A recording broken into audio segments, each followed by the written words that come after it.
Բարև ձեզ, այսօրվա հունիսի 26-ի իմ ամյուն հաղորդաշարի հերթական հաղորդումը վերնագրել եմ ամբարտավանություն առանց սահմանների։ Բայց մինչև թեմային անցնելը կոչով, ինչպես միշտ դիմում եմ բոլոր նրանց, որոնք նայում են հաղորդումներս, բայց դեռ չեն բաժանորդագրվել, ապա բաժանորդագրվեք խնդրեմ, իսկ բոլոր նրանք, ովքեր բաժանորդագրված են եւ նայում են իմ հաղորդումները, ապա դրեք լայքեր, որովհետև ձեր լայքերով իմ Ամասյավանիսյան YouTube ալիքը ավելի տարածվում։ Իսկ հիմա ասնեմ մունյութին եւ այսպես ամբարտավանություն առանց սահմանների։ Խոսքը Հայաստանի ներքաղաքական բազարի մասին է, որը որ սահմաններ արդեն չի ճանաչում եւ դուրս եկել եւ ներսից եւ դրսից էլ այսպես հրահարվում է։ Մի խոսքով շիլա շփոթ է։ Եվ շիլա շփոթի գլխավոր մեղավորները Հայաստանի ներկայիս կառավարիչներն են իրենց ապաշնոր կառավարման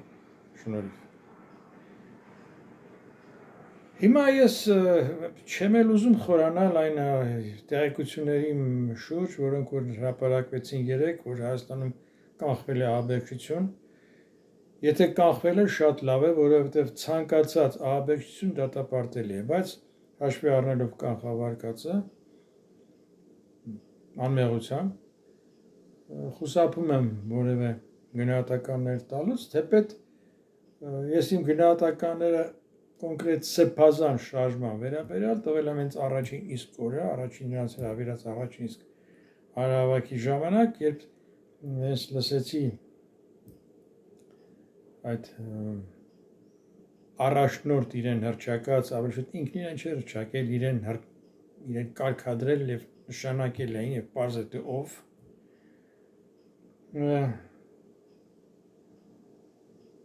նրա խոսքը դե ոչ թե խոսույթը, այլ խոսքը անընդհատ օգտվելով առիթից հայերենում խոսույթ բառ չկա, կա խոսք։ Մի խոսքով լսելով նրա խոսքը եւ տեսնելով թե ովքեր են կանգնած նրա կողքին, որոնց եթե 90%-ին ճանաչում եմ, ուստի միանգամից սիվոր ոչ։ Մեզ այդպիսի հոկեյ պետք չի։ Ինչպես կասեր Օզերը, ինչպես հիշում եք, ասում էր Օզերովը, երբ խաղում էին Սովետական միության եւ Կանադայի հոկեյի հավաքականները, կանադացիները, այսպես ասում են ուժային պայքարի, եւ Օզերովը ասում է «Нам такой хоккей не нужен»։ Այլ մեզ նման շարժում էնել սրբազան պետք չի։ Մի խոսքով գնահատականս տվել է եւ այդպես էլ եղավ, ինչ վերաբերում է նոր նյութերին, որոնք սրանց քողի տակ նախատեսել են պետական հեղաշրջում, զինված ահաբեկչության տարերով, ահաբեկչությամբ, եթե հաստատվի միանշանակ դատապարտելի է։ Հայաստանում իշխանափոխությունը անհրաժեշտ է, բայց պետք է դա տեղ ունենա սահմանադրական ճանապարհով, ընտրություններով։ Ընտրությունները թեպետ մի տարի հետո են, բայց կարող են նաև լինել ժողովրդական ուշքու ցույցեր, պահանջներ, որոնց ստիպված ընդառաջ գնալով ժողովրդական խաղաղ ցույցերով ճնշմանը հայտարարվի արտահերթ ընտրություններ ավելի շուտ ժամկետներով։ Ինչևէ, բայց ոչ մի դեպքում հեղաշրջման միջոցով, ուժային հեղաշրջման միջոցով։ Դա պետք է Հայաստանում բացառվի միանշանակ։ Թեպետը չի վերաբերում բացառվելուն, այս իրավիճակի ստեղծվելու գլխավոր մեղավորը ոմանք ասում են զույգն է, ես կասեի եռյակն է։ Վարչապետ, ազգային ժողովի նախագահ եւ քաղաքապետ։ Այս եռյակը ցույց տվեցին, որ կառավարման հարցում ապաշնոր է։ Եվ ամբարտավան ասեմ նաեւ։ Ու սրանց ամբարտավանությունը այնքան գալիս է տհասությունից, տգիտությունից եւ կառավարիչ չկարողանալուց։ Այլ փրկողակ չկա, քան արդեն ամբարտավանությունը։ Եվ գիտեք, արդեն Եվ գիտեք, իհարկե քաղաքապետը այս սահմանը դեռ չի անցել, թե պետք որ հրահանգին կանցնի, ամենապես չի անցել, բայց իր պահվածքով, իր մեծամտությամբ եւ խոսելաձևով, խոսելաոճով ոչինչով չի տարբերվում թե վարչապետից, թե ազգային ժողովի նախագահից, որոնք որ արդեն այն աստիճան են հասել, որ համարձակվում են ոտք գցել, չեմ ասում ինչ բառեր օգտագործել, ոտք գցել Հայաստանի առաջին նախագահի հետ։ Դուք ուր, նա ուր, հիշում եք Կրիլովի հայտնի առակը, Slon и Moskva։ Կարծեմ հետարքի բաներ է, Կրիլովի առակները հայերեն, չգիտեմ ինչի, որոր հայերենը կար, բայց հեղինակը Աթաբեկ Խնկոյանն էր։ Հիմա հեղինակն է թե թարգմանիչը, մի խոսքը դա այդքան կարևոր չի։ Հայերեն էլ փիղն ու շնիկը։ Մի խոսքով, կրկնում եմ, պետք է հարկվի համներության կանխավարկածը, միանշանակ պետք է հետաքննություն կատարվի և օբյեկտիվ, եթե կան մեղավորներ, պետք է պատժվեն, որովհետև դրանով ոչ թե կնպաստեն Հայաստանը ազատելուց այս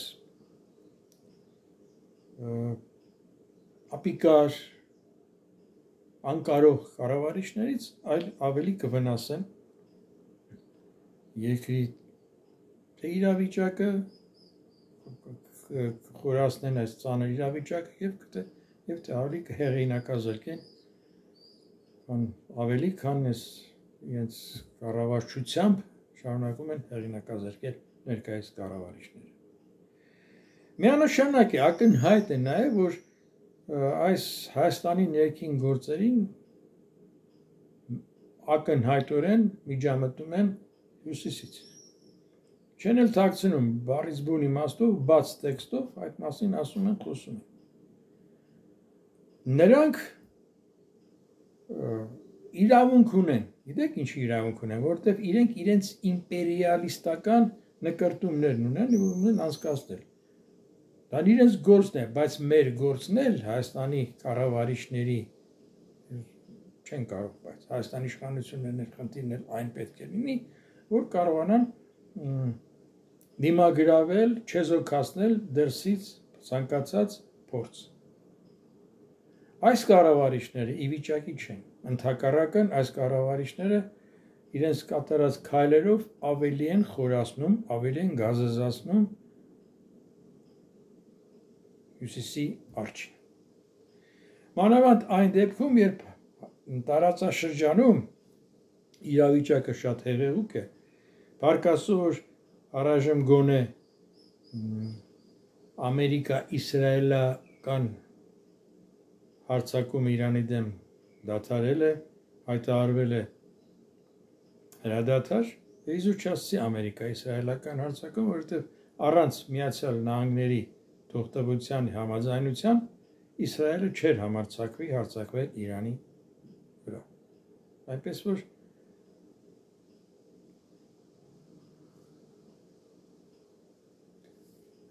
այսպիսին է վիճակը, իդեպ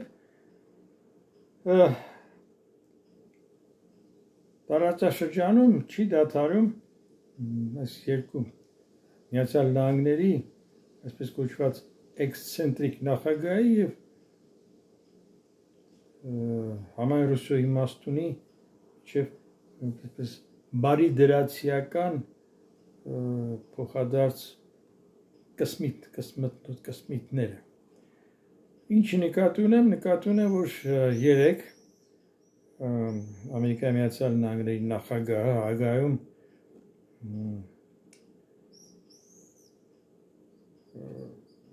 տեղի ունեցող ՆԱՏՕ-ի գագաթնաժողովի ժամանակ ոչ ավելի ոչ պակաս երդվել է, որ Ռուսաստանը չի համարձակվի ՆԱՏՕ-ի վրա, չի համարձակվել ՆԱՏՕ-ի վրա, քանի դեռ ինքը Ամերիկայի Միացյալ Նահանգների նախագահն է։ Հիմա չհասկացանք 3 տարի չի կարող համարձակվի, թե Թրամփը հույս ունի, որ էլի երկարացնելու է իր կառավարման ժամկետը։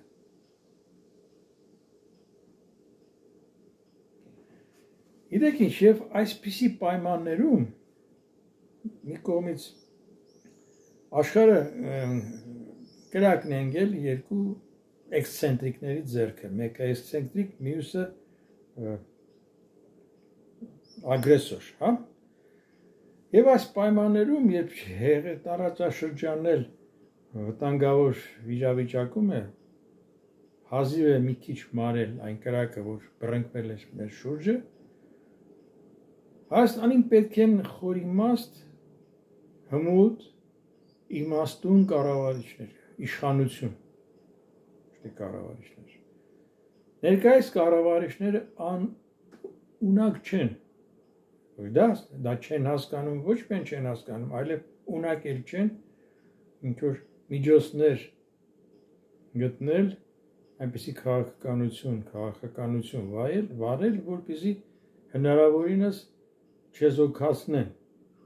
մեղմացնեն այն մարտահրավերները, որոնք որ առկա են։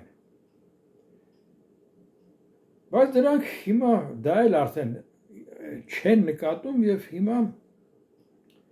այսպես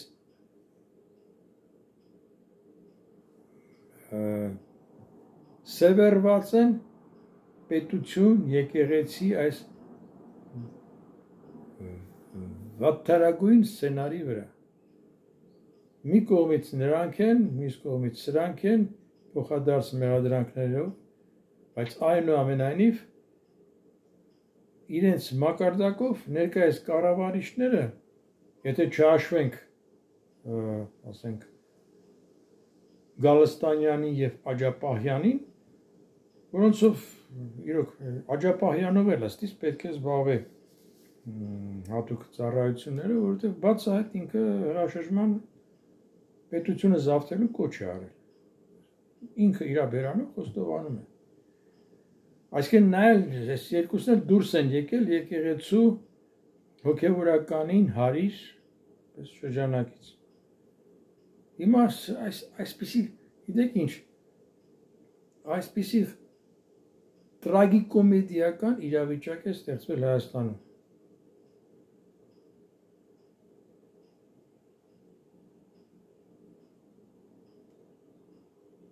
Եվ ներկայիս կառավարիչները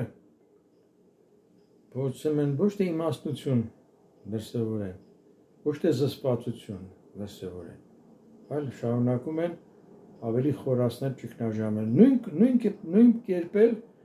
իմաստնություն կարծես թե չի ցանկանում դրսևորել նաև հակառակ կողմը, իդեմս հոգևորականություն։ Սա վտանգավոր է, շատ վտանգավոր է, բայց կրկնում եմ, գլխավորը ամեն ինչ կախված է ներկայիս կառավարիչների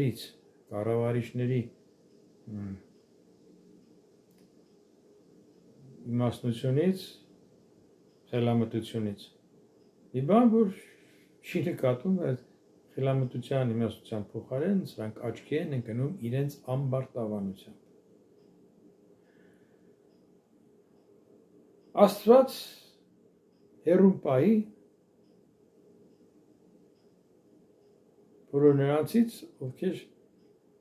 իրենց տեղում չեն եւ ոչ միայն իրենց տեղում չեն, այլև մեծ նկրտումներ ունեն։